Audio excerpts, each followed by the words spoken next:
السلام عليكم. هقدم لك في خلال الفيديو فكرتين مهمين قوي. هنعمل خلطتين، واحد صابون سائل هنغسل بيه الاطباق والمواعين، وهقول لك ايه المكون اللي هيتحط عليه يخليكي تحافظي على ايدك وايديكي لو فيها حساسية ما تلتهبش. وخلطة تانية هنعملها ننضف فيها السيراميك والحوائط بتاعة السيراميك بتاع الحمام وبتاع المطبخ كمان. ده الصابون السائل اللي انا عملته ورغوته زي ما انتم شايفين، وفيرة ازاي وكتيرة، وهوريكي كمان قوامه عامل ازاي. انا حطاه في طبق زي ما انت شايفة.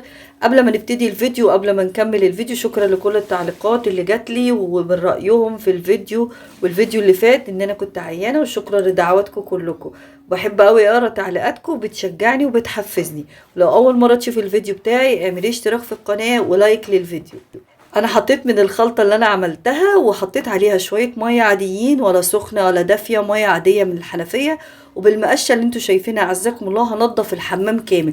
ايديا مش هتلمس الصابون السائل او المية. لو بتخافي على ايدك وعندك حساسية او اكزيما ممكن تعملي الخطوة ديت، ان انت تستخدمي المقشة. والمقشة ديت انا مخصصاها للتنظيف، يعني انا حطاها اصلا في الحمام، يعني ما بخرجهاش بره، مخليها لتنظيف الحمام بس. لكن لو ما عندكيش مقشة مخصصاها لتنظيف الحمام ممكن تلبسي جوانتيات او اي فرشة عندك تكوني مخصصاها لتنظيف الحمام، تخليها بس موجودة في الحمام للتنظيف. هنا انا نظفت الحمام زي ما انتم شايفين الرغوه، بصوا عاملين ازاي. ده غير كمان النتيجه بتاعتها بعد ما خلصت تنظيف. ابتديت اكتر حاجه بتضايقني لما بدخل الحمام الحز بتاع البانيو، بيتجمع عليه تراب كتير. والبانيو نفسه شلت الاطباق اللي كانت محطوطه فيه، وابتديت ان انا انضف الحروف. بس هرجع اعيد عليها تاني عشان اقدر ان انا املك المقشه، لان كنت ماسكه بايدي التليفون. الايد التانية طبعا كنت بشتغل بيها. فهنا انا ثبت التليفون وبقيت اخد من الخلطة واعمل السيراميك من فوق كامل، والحز بتاع البانيو. وكمان هشيل الجرنشات بتاعة المية اللي موجودة على حرف البانيو. والجنشات بتاعة المية هنا لان بيتقطع عندنا المية كتير، وجالي تعليقات ان انتي بتستخدمي المية بشكل كبير. انا كنت مسرعة الفيديو في الوقت دوت، غير كمان ان الوقت ده كانت المية موجودة، فاستغلتها ان انا غسلت المواعين بسرعة. لكن في اوقات كتير بتبقى المية قطعة عندنا. زي ما انتوا شايفين الرغوة عاملة ازاي. نضفت بقى كل جزء بنزل الحاجات اللي انا حطاها، لان ما عنديش استندات في الحمام احط عليها حاجات.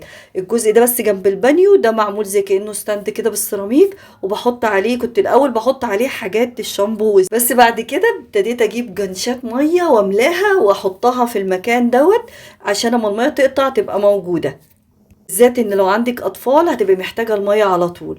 هنا كمان ابتديت الحز، طلعت طبعا الجنشات بعد ما شطفت المكان كويس بالميه، وطلعت الجنشات تاني. وابتديت ان انا بقى بالمقشه انضف الجزء ده كويس جدا. هنا انا اشتغلت في الحمام كامل بالمقشه اللي انتوا شايفينها. لكن لو عندك اماكن وحز او حروف للسيراميك حاسه ان هي متسخه زياده، بفرشه اسنان قديمه من عندك وتبتدي تركزي من الخلطه بقى من غير ما تخففيها، تاخدي منها على طول وتبتدي تعملي الحروف دي. عملت البانيو من الناحيتين، من ناحيه لناحيه الجنشات الميه، ومن ناحيه اللي عند الخلاط. حتى الخلاط نفسه بالمقشه نفسها ابتديت اخد من الخلطه اللي انا عاملاها في الطبق الكبير واخد انضفه كله. طلعت بقى واحده واحده وخدت جزء جزء لغايه اما اخلصه. كمان السيراميك اللي جنب الخلاط، السيراميك اللي ورا الدش او الخلاط بتاع البانيو، ابتديت برضو بالمقشه اخده من فوق لتحت. كل الاماكن ديت احنا ما بنعرفش نوصل لها، فبالمقشه هتساعدنا في الخطوه ديت. وبنزل طبعا بالخرطوم او باللي، اي حاجه بقى تقدري توصليها، او بالدورق تبتدي تنزلي بميه، او عندك فوطه تكوني مخصصاها للتنظيف هتثبتيها على المقشه برضو، وطبعا تشطفي. نزل عليها كميه ميه اللي انت شايفاها اللي تنزل الرغوه بتاعتك، او بالفوطه زي ما قلنا. طبعا بتعصريها او بتبليها ميه وتبتدي تثبتيها على المقشه عزكم الله، بالتوك الاستك بتاعت بناتك الصغيرين، وتبتدي تمسحي الرغوه دي كلها. حتى الحوض بتاعي كمان والخلاط بتاعه ابتديت اعمله برضو بالمقشه زي ما انتوا شايفين كده. ما عملتش اي حاجه تاني، يعني انا ايدي ما جاتش الا في الميه بس، ايديا ما وصلتش لاي حاجه عشان تحافظي على انا من الناس اللي ايدي فيها اكزيما. اول ما بيوصل لها صابون سائل فيه كميه بوتاس كتير بتاثر على ايدي جدا، وبتعمل لها التهابات واماكن كده زي جروح. فعلى قد ما بقدر بدور على وصفات تحافظ على ايدي، واي طريقه ابعد الصابون السائل او اي مكون فيه بوتاس زياده عن ايدي. هنا قاعده الحمام زي ما انتوا شايفين نضفتها برضو بالفرشه المخصوصه ليها. وانا كان بقالي فتره ما عنديش فرشه لقاعده الحمام، فلسه شاريها قريب. في اشكال كتير طبعا للفرش اللي بتنظف قاعده الحمام، لكن انا عجبني الشكل ده، لان في مكان ان انت ممكن تحطي فيه شويه ميه صغيرين، وتحطي كمان المعقم بتاعك او الكلور او الديتول اللي انت بتحبي تنظفي بقاعده الحمام. عشان اجفف الحمام بتاعي والسيراميك بالذات، فتحت طبعا الشباك وشيلت الستاره، وابتديت بالفرشه او الشرشوبه اللي انتوا شايفينها ديت اجفف السيراميك اللي انا قادره طوله. عشان انضف الشرشوبه نفسها حطيت شويه ميه كده في الطبق، وزي ما انتوا شايفين شويه بقى تراب كده نزل معاها، وحطيتها فيها وسبتها تتنقع فتره يعني ساعه او ساعتين كده، وابتديت ان انا اعصرها في الطبق بتاعها. كمان الستاره بتاعتي بتاعت الحمام هي ستاره ووتر بروف او زي المشمع التقيل، فبنزلها كل اسبوع اما بتتجمع عليها كميه تراب. وحطيت برضو من نفس الخلطه او من نفس الصابون السائل اللي انا عاملاه في البيت، وابتديت ان انا افركها كويس، وبعد كده بشطفها وبحطها على سور البانيو لغايه ما تجف خالص او ما تبطل تنزل ميه، وبعلقها على الماسوره تاني. لكن لو الستاره بتاعتك معموله بالقماش او بالدانتيل او بالتول، ممكن انت تنزليها طبعا وتغسليها في الغساله، وبعد كده وبعد ما تجف معاكي هتعلقيها تاني على الماسوره اللي انت مخصصاها. ولو عايزه تحافظي على الستاير اللي فيها التل والدانتيل واللي هي فيها الشيفون والحاجات ديت، ان انت تغسليها في الحوض بشويه صابون سائل، لان الغساله ممكن تقطعها اللي هي الشيفونات والدانتيل. ودي اكتر حاجه طبعا نفعت معايا ان انا اقدر اغسلها بسهوله وبعلقها على طول. دي منظرها. طبعا انا قصاها من ستاره كبيره، يعني انا مش جايباها مخصوص الستاره بتاعت الحمام، انا قصاها من ستاره اكبر منها. يا ترى الوصفة عملتها من ايه؟ عملتها اول حاجة من قشر الليمون. بعد ما سلقته سبته يبرد خالص، وبعد كده حطيت عليه يعني تقريبا سلقته في كوبايتين، ورجعت حطيت عليه كوبايتين تاني. بالهاند بلندر تنعميهم او بشفشق الخلاط، طبعا هتفرميهم ناعم خالص، وهنحط عليهم كوباية دقيق. كوباية دقيق هي اللي هتخلي مفعول البوتاص، كوباية الدقيق في الوصفة هنا هي اللي هتخلي البوتاص بسيط ومفعوله وتأثيره على ايديكي قليل. هي ده البوتاص بيبقى عامل زي القشور لونه ابيض كده. الكيس ده كان ب10 جنيه. انا هحط نصه دلوقتي على الخلطه اللي انتوا شايفينها. بس لونه هيتحول، قشر الليمون مع البوتاص اللون اتحول للون الاصفر. دوبته كويس بالمضرب، وبعد كده حطيت عليه زيت انا كنت شايلاه اللي هو زيت الطعام المستعمل. انا ما بحبش ابيعه، بحب ان انا اجمعه، فبقاله مده عندي، وكنت حطاه في ازازه، وابتديت ان انا اصفيه. لازم نصفيه مرة واتنين وتلاتة، يعني انا مصفياه اصلا مرتين ورجعت اصفيه بالمصفى تاني. حطيت نص لتر، ما حطيتش اللتر كامل، يعني حطيت نص لتر. ودي حرية طبعا، اللي بيحب يبيعه الزيت دوت بتجمعي كمية اكبر من كده وبتحبي تبيعيها، كل واحد حر.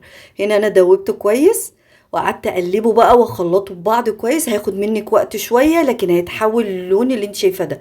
عشان نزود مفعوله حطيت عليه باهي جل، وحطيت عليه كمان صابون سائل عشان ازود مفعوله وازود الرغوه فيه. كل حاجه تحطيها من باهي جل، ممكن برسيل جل، اي نوع حاجات سوائل اللي هي بتعمل رغوه.